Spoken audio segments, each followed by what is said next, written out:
Hello, Beshies! Magandang araw! At dahil ilang araw at ilang weeks nang wala kayong chismis sa buhay ko, syempre kailangan ko na nga ding magtanggal ng mga videos dito sa cellphone ko mga be dahil storage na. Tagal ko na nga ding video ito mga be at ngayon ko nga lang na-edit. Bakit ba?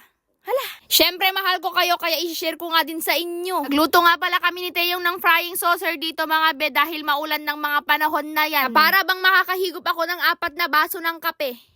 Hala, hindi. Bet na bet ko din kasi yung pagka-crunchy nito mga be, kaya perfect talaga pang kape. Shout out sa mga coffee lover dyan na go lang. Coffee now, palpitate later. Gaya nga ng sabi ko mga be, heto na nga tayo at magtitimpla na tayo ng kape. Ilhan ko na nga din si Deyong ng Energen dyan dahil bawal naman sa kanya ang kape be. Hindi naman sa bawal be dahil mahirap lang kami pero talaga namang hindi makakatulog yan. Hirapan din patulugin kaya mag-Energen na lang. O diba perfect na ang merienda ng mga bakla. Anyways, kinabukasan niyan ay may pupuntahan ako. Tara samahan nyo ko. A day with me as an SK kagawad ng Barangay Disulap.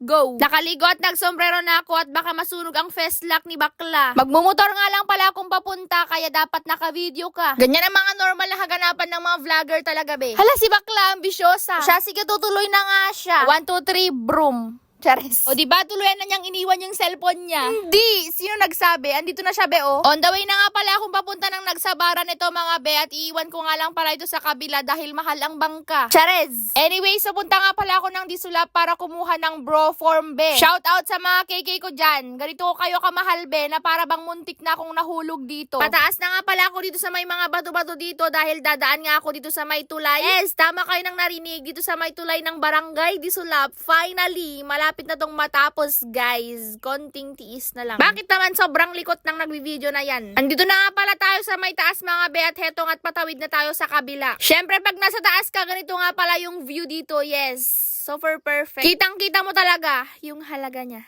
Hala!